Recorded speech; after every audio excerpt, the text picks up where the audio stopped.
Hello, Martin. We need to talk about family person we admire. Yes, Christian, I admire our grandmother. Me too. She is 70 years and small.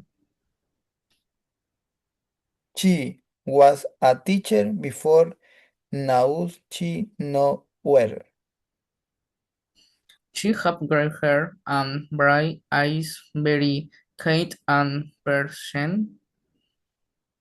She like read many books, cook food, and garden in the morning. She help everyone and always give good advice. Yes, we love her a lot. Bye.